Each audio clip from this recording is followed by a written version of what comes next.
ఇవాళ విజయవాడ నగరము, అదేవిధంగా విజయవాడ నగరంతో పాటు దాదాపు 7 జిల్లాలు, అటు గుంటూరు, పల్నాడు, బాపట్ల, అదేవిధంగా ఇక్కడ ఎన్టీఆర్ జిల్లా, కృష్ణా జిల్లా, ఏలూరు జిల్లా, వెస్ట్ గోదావరి జిల్లా, ఈ జిల్లాలు 7 జిల్లాలు కూడా మొన్న కురిసిన భారీ వర్షాలు అతలాకుతలం. ఎవరికైనా చెప్పారంటే గతంలో కూడా మనం అనేక సందర్భాల్లో ఫ్లడ్స్ చూసాం, కానీ ఈసారి ఏమంటే విజయవాడ నగరాన్ని బుడమేరు ముంచడం వల్ల ఈసారి ఇక్కడ ప్రధానమైన నగరం మన ఆంధ్ర రాష్ట్రంలో విశాఖపట్నం తర్వాత విజయవాడ పెద్ద నగరము. అలాంటి నగరం కూడా పూర్తి అతలాకుతలం కావడం, దీనికి తోడు దాదాపు లక్షలాది ఎకరాల్లో రైతులు పంటలు నష్టపోవడంతో దాదాపు ప్రభుత్వ అంచనాల ప్రకారమే దాదాపు 6,800 కోట్ల రూపాయల నష్టం వచ్చిందని చెప్తా ఉన్నారు. కానీ నష్టంగా పెరిగే అవకాశం కూడా కనపడుతుంది. ఎందుకంటే చాలా ఇళ్లలో వాళ్ళు ఇప్పటికి కూడా కోలుకోలేని పరిస్థితులు ఉన్నారు. తర్వాత ఇళ్లలోంచి నీళ్లు బయటకు పోయినా సరే ఆ ఇల్లు కూలిపోతాయేమని కూడా కొంతమంది భయపడిపోతూ ఉన్నారు. అంటే ఇవాళ ప్రజలు ఇంకా దీని నుంచి కూడా తేరుకునే పరిస్థితులు కనపడడం లేదు. ఏదేమైనా సరే నేను ప్రభుత్వాన్ని కోరేదేమంటే, మరి ఇంజనీరింగ్ అధికారులు, ముఖ్యంగా ఇరిగేషన్ రంగ అధికారులు వారి పని విధానం మాత్రం ఖచ్చితంగా సమీక్ష చేయాలి. ఎందుకంటే ఏదో ముఖ్యమంత్రి గారు, మంత్రులు వారందరూ కూడా బాగా పనిచేసి తర్వాత దీన్ని కవర్ చేసుకొని గవర్నమెంట్ బాగా స్పందించిందని ప్రజల్లో ఇంప్రెషన్ కలిగించడానికి వాళ్ళు ప్రయత్నం చేశారు. ప్రత్యేకించి ఇక్కడ మంత్రి నిమ్మల రామానాయుడు గారు 4 రోజుల పాటు రాత్రి పగలు ఇక్కడ ఉండి పనిచేశాడు.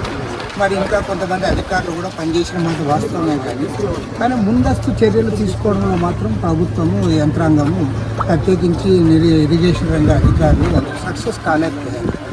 ఎందుకంటే మన కృష్ణా నది దీంట్లో ఏనాడు లేనట్టుగా 11 లక్షల పైగా క్యూసెక్కులు మొన్న ప్రకాశం బ్యారేజ్ నుంచి వదిలారు.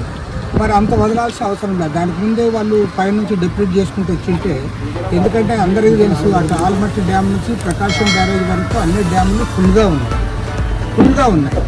వర్షం వచ్చినా, వరద వచ్చినా, ఏమొచ్చినా సరే ప్రతి చుక్క కూడా సముద్రంలోకే పోవాల్సి ఉంటుంది. మరి నువ్వు నాగార్జున సాగర్లో, పులిచింతల్లో, శ్రీశైలం డ్యాంలో నువ్వు కుషన్ పెట్టుకోవడానికి అవకాశం ఉంది కూడా, దాని గురించి ఆలోచించలే.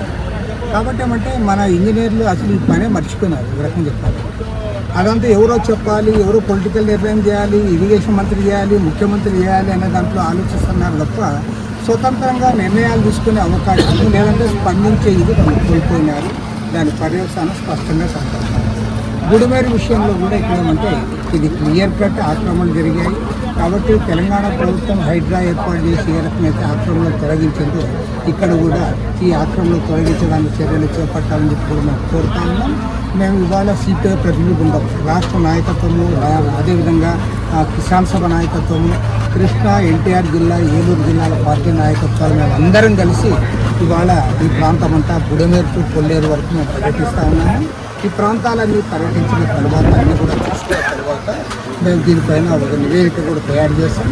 ఆ నివేదిక తయారు చేసుకుని ముఖ్యమంత్రి గారిని కలిసి ఖచ్చితంగా ఈ బుడమేరు టు కొల్లేరుని ఈ ప్రాంతాన్ని కాపాడడానికి ఎలాంటి చర్యలు చేపట్టాలి, ఎక్కడెక్కడ రిజర్వాయర్లు కట్టాలి, ఎక్కడెక్కడ కాలు వెడల్పు చేయాలి, బఫర్ జోన్ను ఏ రకంగా దాన్ని చేయాలి, తర్వాత ఆక్రమణలు ఏ రకంగా తొలగించాలి, వీటన్నిటిపైన కూడా ఇస్తాము. ఇక్కడ బుడమేరే కాదు, కొల్లేరు కూడా ఆక్రమణలు గురవుతుంది. కొల్లేరులో కూడా 5వ కాంటూర్ వరకు ఉండాలి. మేము ముందు నుంచి కూడా చెప్తాను, ఇవాళ మొత్తం పోయింది, అక్కడ కూడా నీళ్లు ఉండేటట్టు. కాబట్టి ఏంటంటే కొల్లేరును కాపాడాలి, బుడమేరును కాపాడాలి, ఆక్రమణలు తొలగించాలి.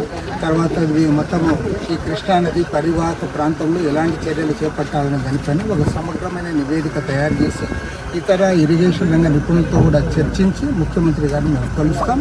ముఖ్యమంత్రి గారిని కలిసి ఖచ్చితంగా అన్ని చర్యలు చేపట్టే ప్రభుత్వం పైన ఒత్తిడి తెస్తాం. Okay sir, thank you.